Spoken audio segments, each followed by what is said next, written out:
Alors, Jules, pour vous dire, Jules travaille chez sa tante, Madame Delhomme, sur une belle exploitation céréalière en Beauce. Allez. Voilà. Ah bah, il est venu en famille. Bonsoir. Bonsoir. Bonsoir. Très bien. Il y avait dans le temps un bio grand chemin. laisse ta machine tranquille, à côté de- Pour une fois que je suis invité à la radio, je peux quand même le causer dans le. Ah, papa. Oh, Alors, bonsoir, Jules. Bonsoir. Alors, Eh ben, on se refuse de rien, hein, dis donc, chez les bourgeois. Mais qu'est-ce que tu fais là, toi? Eh ben quoi, c'est la famille, non? Je suis son oncle. T'as pas honte de ton oncle, là, mon neveu? Non, non. Bah alors, voilà. Oui, mais faudrait pas déranger les braves gens, hein. Alors tiens-toi, Caro. alors, Oula, ça va, hein, je vais pas la bouffer, votre député. Je vais juste vous dire bonjour, hein. eh bien, bonjour. Bonjour, madame la députée. Bonjour. Ah, ça va, ouais. Ça va, je vous salis pas la main? Non, non. Ouais. Je m'appelle Jésus-Christ, j'amène la bonne parole, hein. Enchanté, Jésus-Christ. Ouais, santé. Dis donc, vous avez bonne mine, hein? J'ai encore dû vous taper un bon gueuleton au ministère ce midi, celle-là. Personne, tais-toi. Elle leur lèche les bottes, toute celle-là. Alors, Jules, quel a été ton programme de la journée? Alors, j'ai visité un peu la ville et puis j'ai vu la Tour Eiffel de loin. Ensuite, on est allé, Plus fort, on t'entend pas. on est allé Allez. sur les champs et puis on a fait les champs. et puis voilà. Très bien. Alors, Ah ouais. tu aimes Paris? Ah oui. Bah, Mais alors, tu te verrais vivre à Paris? ça non. Ah ça non. Cette ville là. Et puis on est loin de la campagne quoi. Et c'est impossible que j'y vive. Puis mon père, il y a vécu 3 jours à la ville. Ouais, Hein on va pas parler de ça, c'est pas la peine. Ah Non, bah non, si, non. bah, c'était à toi, je me rappelle. Mais non, enfin, c'est des vieilles histoires. Et il a Oh, failli non, non, claquer. non, bah, Il a failli? C'est pas des Il histoires, claquait. hein. C'est véridique. Et même on a été obligé de le ramener à la maison. Tu te rappelles? Oui, bon, ça va quoi, qu'est-ce que vous Bah, voulez, c'est tout. bah, Ça me manquait de pas être chez nous. Ouais, faut bien dire que la grande ville en question, c'était Cloire, Ouais, 2400 habitants. Hein. C'est pas comme Paris, ouais.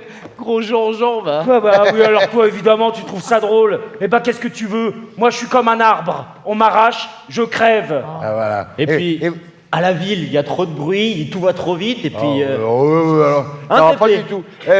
Les sandwichs, là.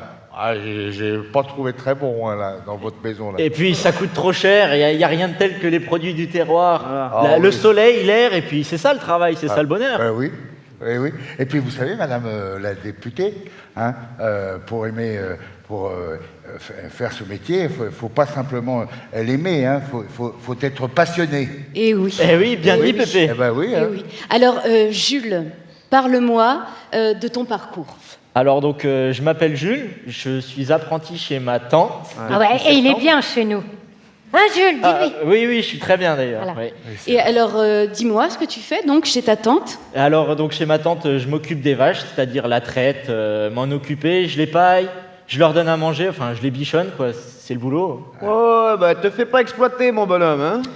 Alors, Jules, je vois en toi une passion. Alors, la question que j'aimerais te poser, c'est de savoir si c'est une vocation, si c'est toi qui as choisi de faire ce métier ou si c'est de père en fils. Ah, disons que je me suis jamais trop posé la question, je fais ça depuis que je suis tout petit, je suis avec mon père, avec mes parents sur la ferme.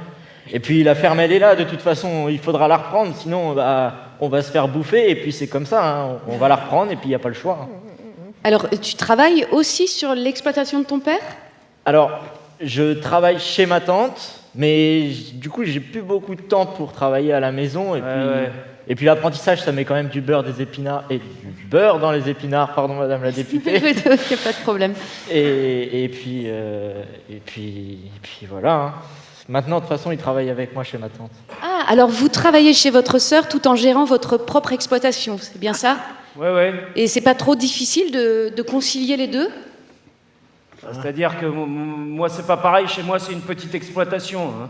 Enfin, je me plains pas, hein, moi je suis pour la petite propriété, alors... Oh, laisse donc Madame la députée tranquille avec ça. Eh ben quoi, elle me pose une question, j'ai bien le droit de dire ce que je pense. Bah oui, enfin, tu... Oui, mais- Mais laisse-le un peu causer, ce garçon. Non, mais- Je peux te dire qu'il en a des choses à dire. Oui, hein. mais laissez-le parler, Voilà. je vous écoute, monsieur. Voilà, moi je dis qu'on a beau se tuer au travail, et ben ça suffit pas. Oh Merci, putain ouais. Bah quoi, c'est vrai, regarde là, avec la DNC, tu crois que je m'en sors, moi? Ah oui, la dermatose... La dermatose nodulaire contagieuse. Voilà. C'est ça, oui, c'est un fléau qui vous a frappé de plein fouet. Ça, c'est une année terrible pour vous. hein. Elle a que ça qu'à dire, elle, c'est pas vrai, quoi. Oh, bah dis-le. Quoi? Dis-le que t'as le vimeux au cul. Dis-lui à la dame. Allez, hop, tu peux lui dire. Allez. Dis-le, frangin, vas-y. Quoi, Bah, oui, mais alors, c'est qui ce vimeux? C'est... Oh, bah, bon, quand il claquera celui-là, bah, on sera pas mécontent. Oui, bon, ouais, bon. Bon, mais qui c'est ce vimeux? C'est un huissier de mes deux, voilà, c'est un chieur d'encre, là, comme... Madame la députée, est-ce que vous savez ce que c'est que de perdre tout son troupeau, hein? Moi j'avais 5 bêtes malades, hein. Eh ben, eux, là, vos hommes de loi, là, ils ont abattu tout le cheptel, les bêtes, les unes après les autres. Je les ai vus tomber comme si on m'arrachait le cœur. Enfin, quoi? Non mais c'est vrai quoi, c'était ma vie. Et maintenant ils vont me prendre ma ferme. Et puis qu'est-ce qu'ils veulent encore? Ils veulent mon gosse. Bah allez-y, prenez le gosse. Mais je vous préviens parce qu'après il n'y a plus rien. Parce que ma femme elle a déjà foutu le camp. Parce qu'elle en avait marre là, de vos papiers. Elle en avait marre de vos impôts. Elle en avait marre de claquer les dents là, pas dans vos contrôles. Et puis elle en avait marre de vous entendre là, vous et tous vos collègues là. Et monsieur, écrivez une lettre. Une lettre? T'entends ça, là, les cochons de bourgeois. Quoi, une lettre? Mais vous avez donc pas de cœur. Eh, ça fait 30 ans que je me bats moi madame, hein. 30 ans que je me tue au travail et que les problèmes y durent. Et de toute façon, il n'y a plus rien qui nous appartient. Ni la terre, ni l'eau, ni le feu, ni même l'air qu'on respire. On doit toujours payer. Mais vous tenez à rien, ni à personne, et vous nous regardez crever. Voilà la vérité. Laisse donc voir, le gouvernement, il vit que de la misère du pauvre monde. En v'là un qui vole le monde, hein. Voilà 2 ans que l'aventure a débuté aux côtés de la compagnie Narcisse et du Nest, CDN transfrontalier de Thionville, autour du texte La Terre d'Émile Zola. 2 ans durant lesquels se sont succédés une résidence d'artistes au cœur de l'exploitation de notre lycée, ponctuée de rencontres, d'échanges et d'implications pour toute une classe de seconde générale. Puis, quelques mois plus tard, la découverte du spectacle créé au théâtre. La rencontre a été merveilleuse. Les jeunes ont retrouvé leurs mots dans la pièce, leurs craintes, leur univers. L'année suivante, Anne Barbeau nous a proposé de continuer l'aventure sous une nouvelle forme. L'idée était d'aller hors les murs, au sein d'une exploitation mosellane, et d'y faire vivre les personnages dans un spectacle déambulatoire. Elle a alors invité 4 jeunes volontaires à rejoindre la troupe et intégrer la pièce avec les acteurs. L'extrait auquel vous venez d'assister est issu de ce moment-là. Le propos de ce projet était de réaliser un double travail, celui d'intégrer des lycéens au cœur d'une troupe professionnelle, mais aussi en amont, de les faire participer à un atelier d'écriture dans lequel ils pouvaient s'exprimer sur les enjeux de l'agriculture soulevés par Zola et leur résonance avec leur vie à eux. Alors là, je vais lever ma casquette de députée et remettre ma casquette de metteuse en scène.